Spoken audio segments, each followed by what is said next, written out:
Everybody is good, but not everyone is good for you. What might be bad or harmful to you is what would be good and beneficial to another person. You must know what you want for yourself in life, and this is better when you have taken these steps and these points steady and in other. Find God. Know what your purpose is. Get working on your purpose and you would be able to determine what is good and best for you in life. It helps you work on that path. You are not casual about the things of life again. You know whose stop and limited time is, and you are on the assignment of getting these things to happen, and in turn, doing what you want for your life. Knowing what you want for life would place you better in knowing who your life partner is and who you can go into a relationship with. It would help you see a person better and know who can fit into what you have been called into and who you want. God cannot call you into teaching the nations, moving from one place to another, and you begin to appreciate or cherish someone that is into modeling or have plans to love with someone they can build an empire with. When you have purpose and working on that purpose, you would be better placed to know what you want in life and who can value that and has that also. Be on course with them and you would know what you want in life, and you would know what and who is good to find access and space to your life. Have the means to care and provide for your family. You must have the means to care and cater for the proposed life and the family you want. You cannot bring someone when you aren't standing yet or expect God to send someone your way when you are struggling or barely surviving. As much as He is God and everything is possible with faith, you must have a living faith. Value is created and achieved when you are on purpose. That is what would sustain you, and you can cater and care for your family. God is a God of principle. He loves His children and would not want them to go hungry or look dejected and battered. When He was leading the children of Israel out of Egypt, He made provision for them. He made sure there would be food for them, manna.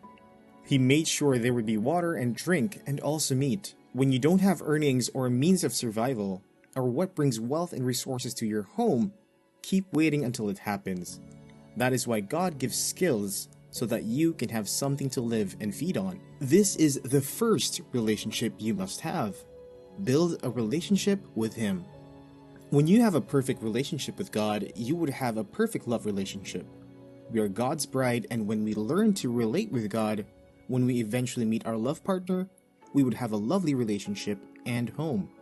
Find the pathway to the heart of God. Have a mutual relationship with Him, learn and know how He speaks and communicates with you. Know when He wants you to speak and sense when He wants you to be quiet and listen. Know what He is saying at every moment. Know how to table your matters to Him and what He has to say about them. Be patient and wait on Him. Learn how to do things with Him. Learn what it takes to remain aligned and connected to Him. You must develop a high sense of accuracy with Him. No assumption or guesswork. Be truly connected, be on the go, and mission with Him. Learn how to keep and walk in His presence. God is the perfect tutor, and for you to have it right, you must learn it well from Him. Seek for deep experience, walk in relationship with Him, and not a superficial experience. Go for Him genuinely. Camp with Him, abide in Him, and you would surely understand Him more. There is nothing you seek that can't be found in Him, and when you have learned and assessed this, it would be easy for you to be focused and enjoy your partner, as everything you need is in your partner. Start a relationship with your owner. Build a relationship with your owner and maker. Get walking and working with and for your owner and maker. This is the first thing to do. It is a call into a relationship. God first had a relationship with Adam before He gave Adam what to do, and later gave him a wife and continued to fellowship with them. It begins with you and Him together before any other thing. When you have established a relationship with God, it is then time to navigate and discover your life assignment. This is found in Him. You cannot know your life assignment, vision, or purpose if you don't have a personal connection with Him. You aren't here on earth to just pass time and have marry, then die.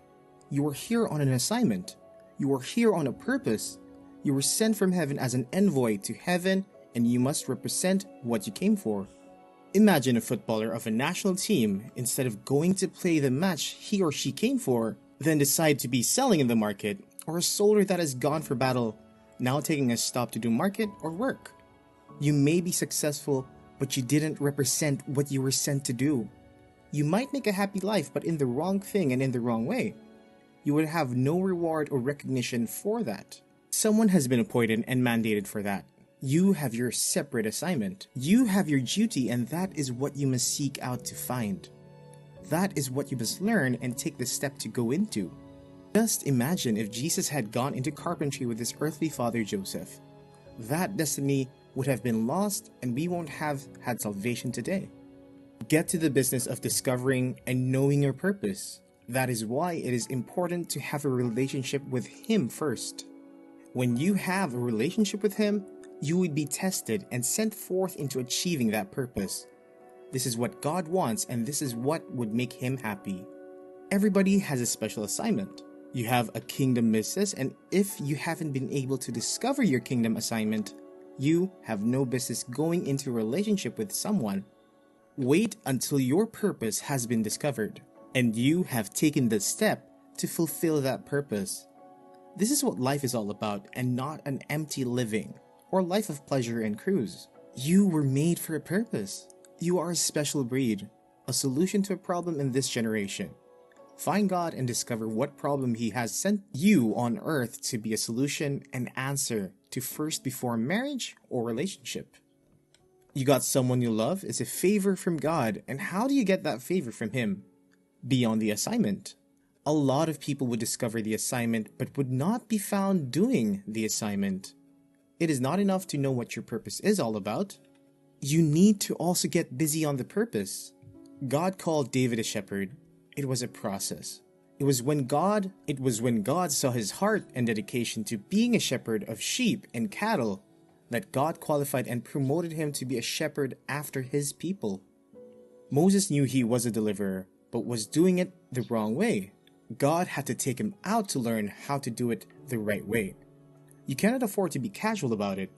It is a heavy burden before God, and when you don't get it right and work in it, you would not be able to have a successful home.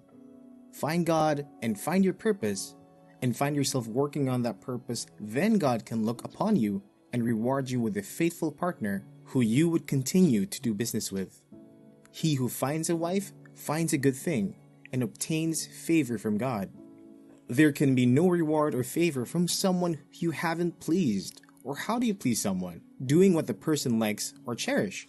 Get down to your assignment and what he wants, and you are closer to meeting the right one.